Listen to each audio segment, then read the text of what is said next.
So we had completed the 26th verse, if I remember, in the last class. So as you know, we are in the 4th chapter, titled Jnana Karma Sannyasa Yoga, and up to 24th verse it was Jnana Yoga, the knowledge part. So from the 25th verse onwards, Krishna is talking about different disciplines which are practiced, and these disciplines are meant to purify the mind. They are not meant to give you moksha. Only Jnana Yajna will give you moksha, where you offer your ignorance into the fire of knowledge. So if you take it as a yajna, you are offering your ignorance into the fire of knowledge, so that your ignorance is burnt and you attain that knowledge which gives you moksha. But to get that jnana yogyata, or for that knowledge to be firmly entrenched in your mind, you need to have a pure mind. So you need to do there are various other yajnas or disciplines, spiritual discipline, which will help you to purify the mind, so that ultimately Jnana Yajna alone will give you moksha. So in the 25th verse, Krishna had talked about 2 yajnas. So first one is Jnana Yajna itself, which is the one which is going to give moksha. Then he talked about another yajna called Deva Yajna, where you do certain rituals. So basically fire rituals are done. So you can do rituals, one to gain some materialistic things. You can also do fire rituals to purify your mind. So here, if you are looking for moksha, then you have to have a pure mind, where you need to have discipline in various things. So for attaining that, you do fire rituals for the sake of purification of the mind. That was what in the 25th verse. And in the 26th verse, which we saw last, we will read that. Shrotra-dinindriyanyanye Sanyamagnishu juhvati Shabdadivishayananya Indriyagnishu juhvati. So here Krishna talked about 2 more yajnas. One is where people gain control over their sense organs. So disciplining the sense organs by using them effectively, not allowing them to function the way they want. So you, for example, you see only what is supposed to be seen, otherwise you close your eyes. Same thing with your hearing. So you use the sense organs effectively, so that you gain control over them. And the 4th yajna is Vishaya Nigraha Yajna, where the sense objects, so you gain control over the sense objects. So you are not led by whatever you see or whatever you hear. You restrain the sense organs, the sense objects. You avoid sense objects which are going to disturb your mind, basically. So these 4 yajnas, Brahma Jnana Yajna, Deva Yajna, Indriya Samyamya Yajna, and Vishaya Nigraha Yajna. This is the 4 yajnas we have seen, 4 types of discipline which Krishna has talked about in the last 2 verses, verse 26 and 27. Sorry, 25 and 26. Now we will read verse number 27. Sarvani indriya karmani prana karmani chapare atma samyamya yogagno juhvati jnana deepite. So here he is talking about mental discipline. So you offer all the 5 sense organs and the 5 organs of action, or you discipline your 5 sense organs and the 5 organs of action. So when you say the 5 senses, you discipline the 5 senses. The 5 senses, as we know, smell, touch, taste, sound and sight. So you master these senses, because these and the 5 sense objects which we know, the hands, the 5 sense, the organs of action as we call them, the hands, the feet, the mouth, the excretory organs and the reproductive organs. These are the 5 organs of action and the 5 senses. So put together, these are the 10 sense organs which bring in knowledge. But unless we gain control over them, we cannot progress further, because all these are like wild horses. So a wild horse, if it has to be used for riding, has to be first tamed. So same way, these 10 sense organs are like wild horses. So unless you tame them, you cannot use them effectively for the purpose of jnanam. Because unless you discipline them, your mind will never be relaxed for you to gain the knowledge. Because knowledge, it is not just about okay. It is only one word, aham brahmasmi or tattvamasi. Knowledge is limited to just one sentence, there is knowledge. But for that knowledge to be entrenched in your mind at any time, where in any kind of situation, that knowledge will help you to tide over that situation. You need the mind to be calm. So when the mind is calm, this knowledge will sit firmly in the mind and it will be available when you need it. Like in exams also, like some of us do very well because probably some of our friends were very good in absorbing the knowledge. Their mind was more relaxed in the class. They could absorb the knowledge, which in the exam they could bring it out at the right moment.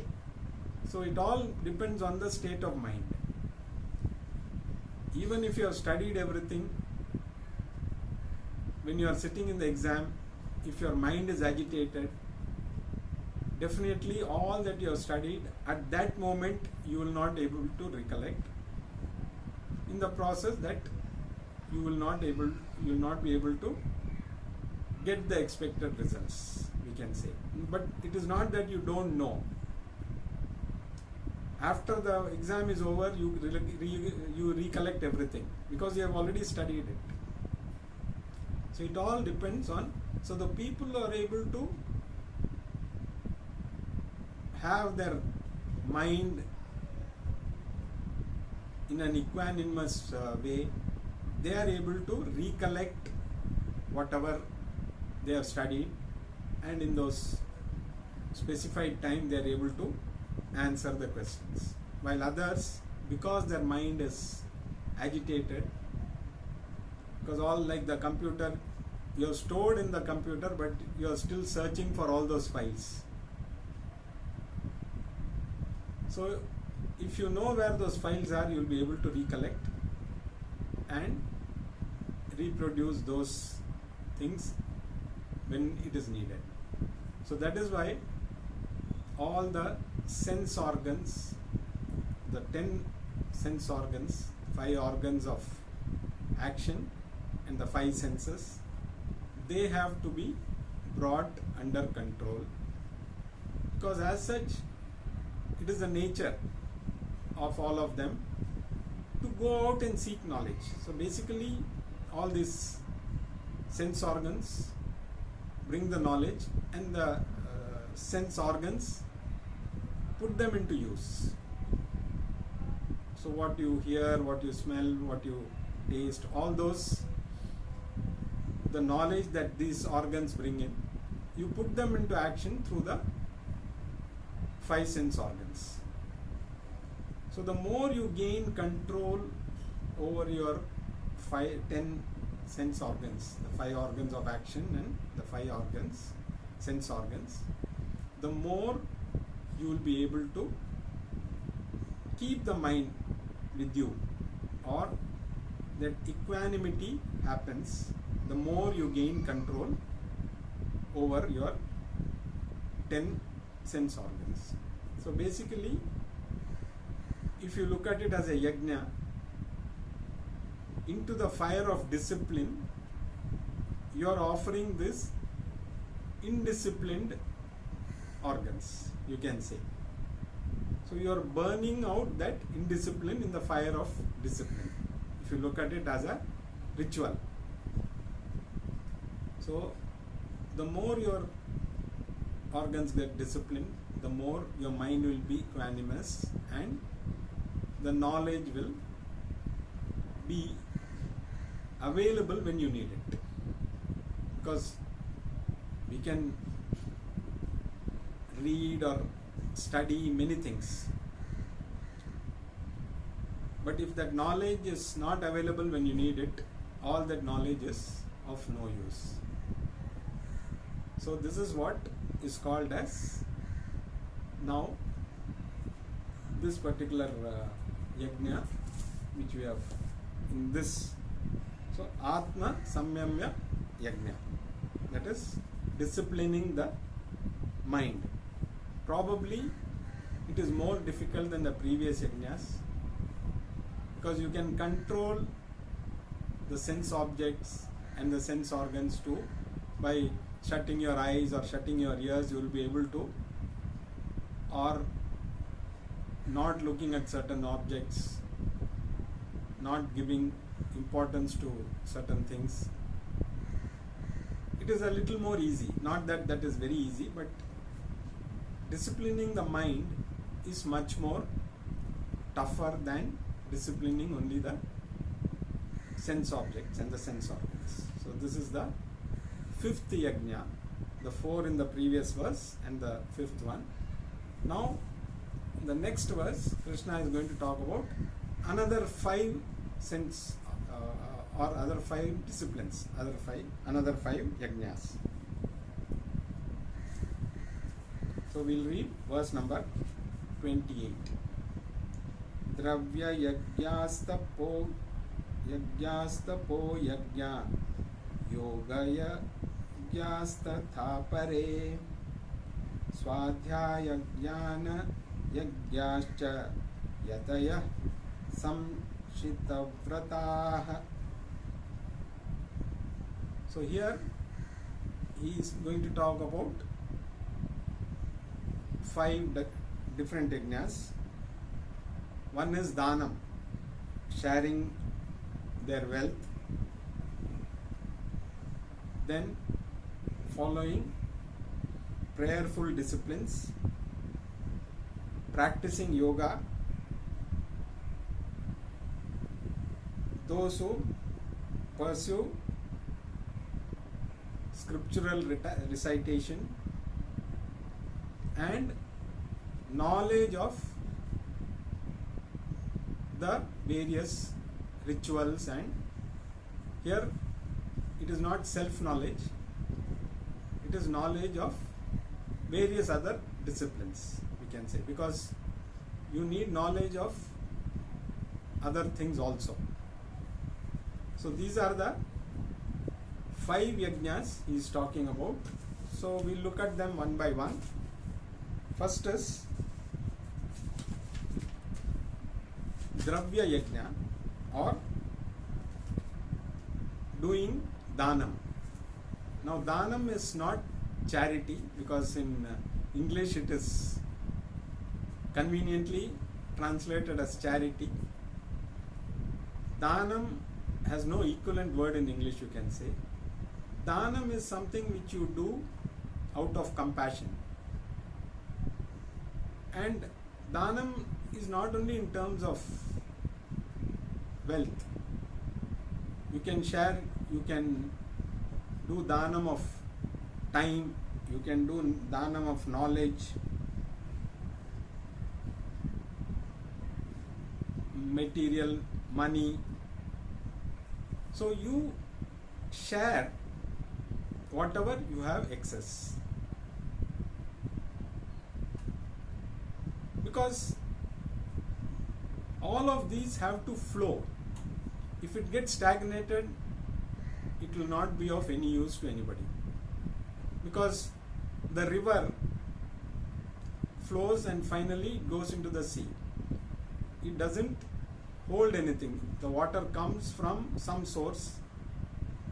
From that source it goes to the river. The river carries that water and goes to the sea, and the water in the sea evaporates and it comes back as rain. So it's a cycle. So everything moves in a cycle. So if any of these functions decide, okay, I will not do my work, I am going to hold on to all the water, then everything will get stagnated. Similarly, we need to, whatever comes, the wealth, the knowledge, nothing is going to be used, nothing is of any value unless it is flowing. So if you have money which is more than what you require, you pass it on to people who need it. It's very simple, depending on your might. There is no need to do Dhanam if you don't have. You should not borrow money and do Dhanam. There are some people who do that also, just because some people want to gain name and fame. So they want to show I am doing a lot of charity. There the word charity is very applicable, because charity means you do it so that you gain some fame. So I have done, so the people who advertise, I have done, I have contributed so much here, I have contributed so much there. So they are not doing Dhanam. They are just doing charity, because their purpose is not out of compassion for the others. It is more out of gaining name and fame through that. So Dhanam is a very unique concept in our culture. In fact, in earlier days, Brahmins used to get lot of wealth from various sources.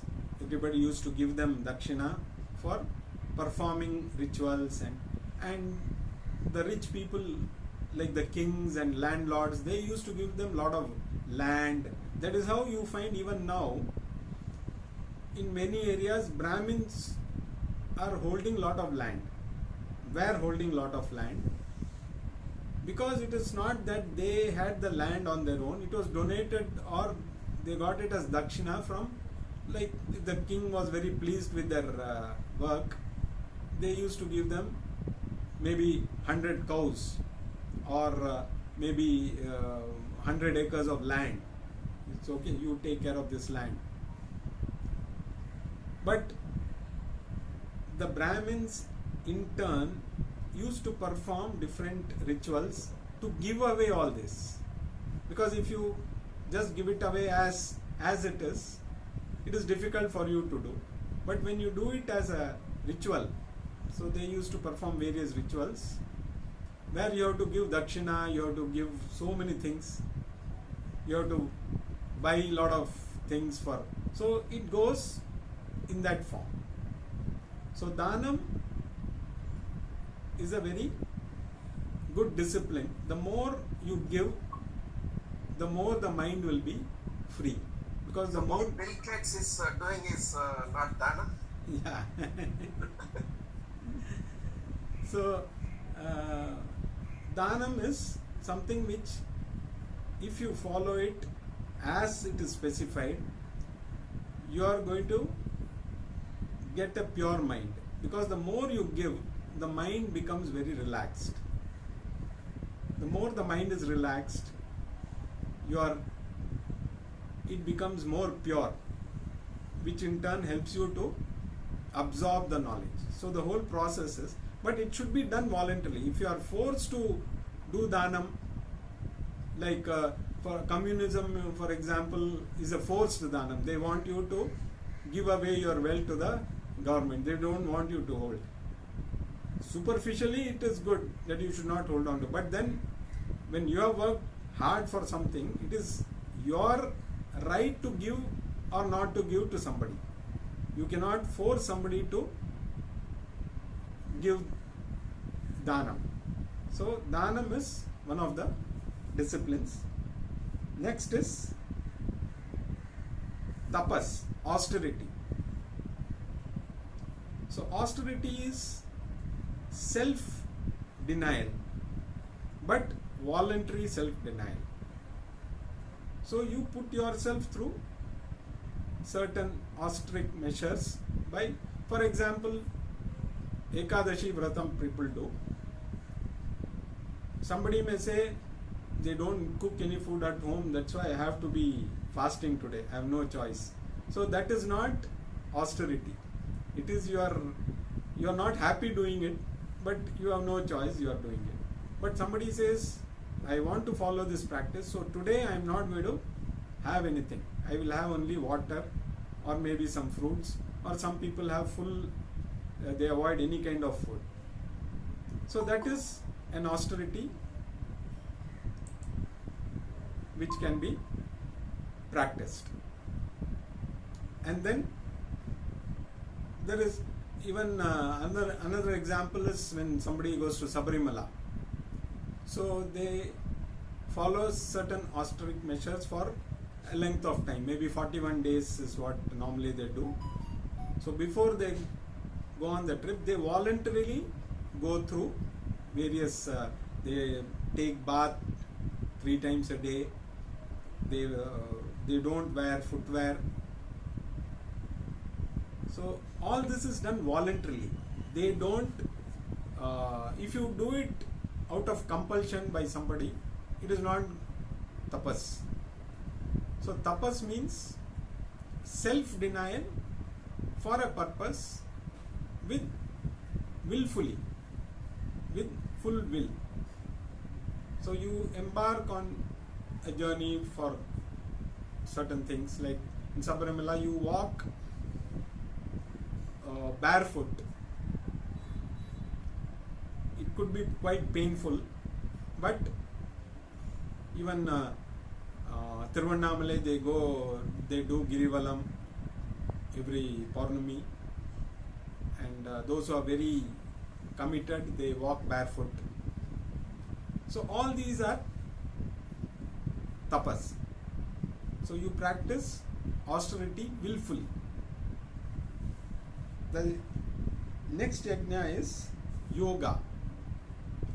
So practice of Ashtanga yoga.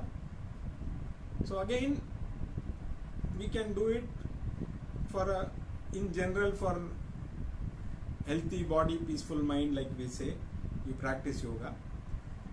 But yoga is more than that. So when you say Ashtanga yoga, the 8 steps of yoga, we are only focusing on 2 things basically, asana and pranayama. But yoga practice means disciplining your entire system to be in tune with everything. So you have yama, niyama, asana, pranayama, then another 4 more disciplines, pratyahara, dharana, dhyana and samadhi. So it's a beautiful system laid out by sage Patanjali. So you discipline your entire system to be in tune, so that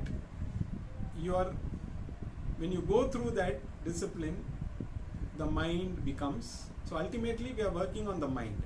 So you practice asana so that you can sit without movement for a length of time and do meditation. Because asana, whatever we practice, is just for keeping our body healthy. But real asana, if we practice, you sit in Padmasana for half an hour, 1 hour, 2 hours, so that you are able to focus. Suppose you want to meditate, your meditation will not be good, or your mind will not be prepared if your body is not ready. So if your body has pains all over, your meditation will be only on the pain. So yoga practice, basically asanas we do to ensure that you are able to sit for a length of time without moving even a little. So that is the kind of yoga practice that is talked about here. So yoga is also one of the yajna. Then Swadhyaya. The 4th one is called Swadhyaya. Like scriptural knowledge or scriptural knowledge or whatever is, you do chanting. Like you do Vishnu Sahasranam or Lalita Sahasranam or even Bhagavad Gita, you can. All these are supposed to be learnt by heart and then chanted. Even Bhagavad Gita, because we don't remember the verses, only when we chant whichever verse we are studying, those verses we chant and we remember, but we don't learn them by heart. So the next time we come across that verse, we don't remember it, again we have to chant. So all these things, Swadhyaya basically means learning by heart. All the scriptures, and that is why the scriptures are available in different forms. So you have in meters which can be sung, like Bhagavad Gita is, it can be sung. And there are other scriptures which are in sutra or cryptic form. So it's easy to remember. The entire a few pages will be in a cryptic form in just one line, which you can by heart and then you can expand it. So Swadhyaya or chanting and all the other things connected to that. First chanting, then learning them by heart. So that's a process which initially you may chant without knowing the meaning. You have a book and then read. Then slowly as you chant, you get it by heart. So you may chant, okay, I am chanting Vishnu Sahasranam every day, but I don't know the meaning. So once you chant it regularly, you yourself will get the urge, okay, I want to know the meaning. So then you try and understand the meaning. So it becomes complete. So this is the one of the yajnas. And the fifth yajna is jnana yajna. But this is not the first one which was talked about in the earlier verse. There it was about Brahma Jnanam or self-knowledge. Here it is knowledge of other things. What is there in the Shastras? You can have Tarka Shastra or you have Mimamsa Shastra. So many things are there which will help us to understand the meaning of everything, like whatever you chant. You should have, if you develop the knowledge of the meaning, you start understanding the meaning, then everything will make more sense. Because first is to just chant it even by looking at it, then chant it by heart. So Bhagavad Gita, there are many people who can quote. If you ask them which, that's why they have these competitions in school also, Bhagavad Gita competition, where children are asked to chant one particular chapter or some few verses of some chapter, so that they get it by heart. In fact, if you go to a Veda Pathshala, they can chant the entire Vedas. That's why they are trained from that age. So they will not understand the meaning, but they just absorb the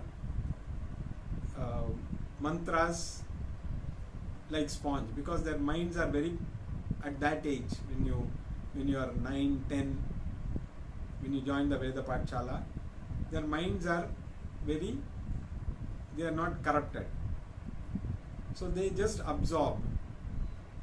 So in the first few years, they just learn to chant. They absorb this thing. They are able to chant it by heart. And then later, when they study the Vedas with meaning, they will be able to understand. So in the process, they remember by heart, and as they chant, they are also aware of the meaning. So that is the best way to go about this. So this is also another discipline. So all these disciplines have their own role to play. So the more you follow these disciplines, you'll be able to purify your mind and thereby get it ready for jnanam. And Krishna is going to talk about some more such yajnas. So all these are basically different types of disciplines that he is reminding us, which can be practiced. Like some of us do practice yoga, but if we practice yoga with the goal of ultimately gaining that ultimate freedom, then your yoga practice should be tuned along with that, because yoga practice is meant for that. But there's nothing wrong, whatever we are doing now, at least we ensure that our body doesn't bother us much and we have a relatively calm mind. So that is but we should not be limited to that. The more we practice the entire Ashtanga Yoga, it will lead us further. So that is what these yajnas are. Each one has their own role to play. A few more yajnas Krishna is going to talk about in the coming verses, which we will see in the next class.